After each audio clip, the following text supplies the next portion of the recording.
আজ দেখাবো কিভাবে আমি রান্না করি দই গোস্ত বা দই দিয়ে মাটন কারি। এটি একটি বাঙালি মুসলিম ডেলিকেসি যা আমি শিখেছি আমার মাদার ইন লর কাছ থেকে। এই বাঙালি দই মাংসের রেসিপিটি কিন্তু নর্থ ইন্ডিয়ান যে দহি গোস্ত হয় তার থেকে বেশ আলাদা, খুব সাটল একটি রেসিপি। দই গোস্ত করতে আমাদের লাগবে 1 কেজি মাটন, আর এই মাটনটা 2 ঘন্টা ধরে ম্যারিনেশন হবে দুটি স্টেজে। প্রথম ভাগে আমরা 1 চা চামচ নুন, 1 চা চামচ ধনের গুঁড়ো, 1 চা চামচ জিরের গুঁড়ো, 1 চা চামচ হলুদ গুঁড়ো, 1 চা চামচ লঙ্কার গুঁড়ো, আর সেই সঙ্গে 3 টেবিল চামচের মতো সর্ষের তেল দিয়ে মাংসটিকে খুব ভালো করে মেখে রুম টেম্পারেচারে 1 ঘন্টা রেখে দেব। 1 ঘন্টা পরে এই মাটনের মধ্যে আমরা দিয়ে দেব 1 টেবিল চামচ করে আদার বাটা আর রসুনের বাটা, আর এই দুটো দেওয়ার পরে আবার খুব ভালো করে মেখে মাটনটিকে আমরা আরও 1 ঘন্টা রেখে দেব। ম্যারিনেটেড মাটনটি আমরা একটি প্রেসার কুকারের মধ্যে নিয়ে নেব, আর তার মধ্যে দিয়ে দেব 3 কাপের মতো গরম জল। গরম জল দেওয়ার পরে এই মাটনটি একদম স্লো ফ্লেমে একবার প্রেশার রিলিজ করা অবধি, মানে একটি হুইসেল বেরোনো অবধি রান্না করে নেব। রান্না করার পর প্রেশার কুকারটিকে আমরা রেখে দেব, যাতে কিনা প্রেশার কুকার ন্যাচারালি তার প্রেশার রিলিজ করে দেয়। আর যখন এটা হচ্ছে তখন আমরা প্রেপ ওয়ার্ক করে নেব। মাংস রান্না করার জন্য আমরা 3টে পেঁয়াজকে রাফলি কুচিয়ে নেব। 3টে পেঁয়াজ যখন আমাদের কুচানো হয়ে যাবে, তারপর 2টো কাঁচা লঙ্কা নিয়ে সেই লঙ্কা দুটোকেও কুচিয়ে নেব। এছাড়া আর কিছু আমাদের লাগবে না।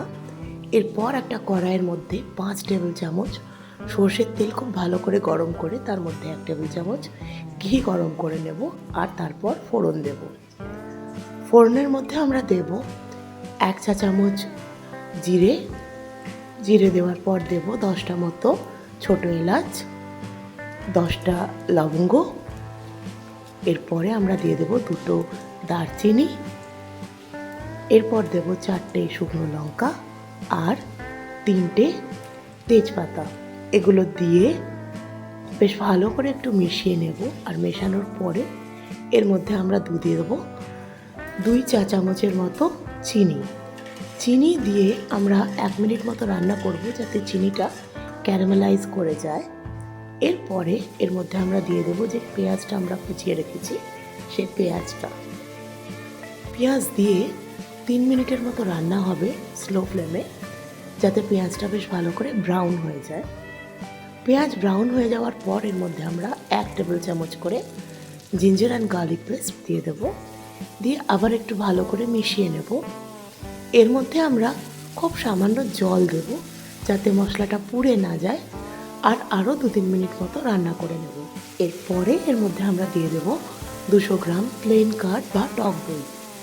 দই দিয়ে 3 মিনিটের মতো খুব অল্প আঁচে রান্না হবে। আর এটা রান্না যখন হবে তখন আমরা একটা স্পাইস পেস্ট বানিয়ে নেব। সেটা বানানোর জন্য আমাদের যেটা করতে হবে, আমরা প্রেশার কুকারটিকে খুলে নেব। একটা বাটির মধ্যে 1 চা চামচ নুন, 1 চা চামচ হলুদ গুঁড়ো, 1 চা চামচ লঙ্কার গুঁড়ো, 1 চা চামচ ধনের গুঁড়ো আর 1 চা চামচ জিরের গুঁড়ো দিয়ে নেব। এগুলো দিয়ে প্রেশার কুকারটি খুলে তার মধ্যে থেকে যে মাটন স্টক আছে, সেই স্টকের মধ্যে থেকে 4 টেবিল চামচ মতো দিয়ে নেব। দিয়ে ভালো করে মিশিয়ে নিয়ে একটা খুব ঘন মতো পেস্ট তৈরি হবে। এই পেস্টটা যে তৈরি হলো, এই পেস্টটা আমরা কড়াইতে দিয়ে খুব ভালো করে মিশিয়ে নেব। মিশিয়ে নিয়ে বেশ খানিকক্ষণ মতো রান্না করব। দেখব ওপর দিকে তেল ভেসে উঠেছে। এরপরে এই যে বাটিটি আছে, এর মধ্যে আরও 2 চামচের মতো মাটন স্টক দিয়ে ভালো করে বাটিটা ধুয়ে সেই স্টকটিও আমরা কড়াইতে মিশিয়ে নেব ভালো করে। এটা দিয়ে আরও 2 মিনিটের মতো রান্না হবে। আঁচ কিন্তু অল্পই রাখবেন। মোটামুটি এটা রান্না হয়ে এলে এর মধ্যে আমরা যে লঙ্কা কুচিয়ে রেখেছিলাম সেটা দিয়ে দেব। সেটা মেশানোর পরে আরও 1 মিনিট মতো রান্না করব। এরপরে এর মধ্যে যে মাটনগুলো আছে, যেগুলো সেমি বয়েলড একটাই হুইসেল পড়েছিল, সেই মাটনগুলো আমরা দিয়ে দেব। মাটন দেওয়ার পরে ভালো করে আমরা একবার কড়াইয়ের যে মশলা তৈরি হয়েছে তার সঙ্গে মিশিয়ে নেব। এরপরে মাটনটি অন্তত আরও 5 মিনিটের মতো রান্না হবে। মাটন যখন রান্না হয়ে যাবে 5 মিনিটের মতো, এরপরে আমরা এটিকে ঢেকে দেব একটি ঢাকা দিয়ে। ঢাকা দিয়ে আরও 5 মিনিটের মতো স্লো ফ্লেমে রান্না হবে। তারপর ঢাকাটি খুলে আমরা খুব ভালো করে একটু মিশিয়ে নেব যাতে পুড়ে না যায়। মাটনের যা জল বের করার মাটনের মধ্যেই বের করে নেব। এরপর এর মধ্যে আমরা কুকারে থেকে যাওয়া যে বাকিটুকু স্টক আছে সেইটা দিয়ে দেব। দিয়ে একবার খুব ভালো করে মিশিয়ে নেব। এর মধ্যে আমরা দিয়ে দেব 1 কাপের মতো গরম জল। এই জলটি দেবার পরে এবার আঁচ কম রেখে আমরা অন্তত 20 মিনিটের মতো রান্না করব। সাধারণত আমি আমাদের বাড়িতে দেখেছি এই যে দহি গোস্ত হয় বা দই গোস্ত একটু পাতলা হয়। তো 20 মিনিটের মতো রান্না হয়ে গেলে এর মধ্যে 1 চা চামচের মতো শাহি গরম মশলা আর 1 টেবিল চামচ ঘি দিয়ে খুব ভালো করে মিশিয়ে নেব।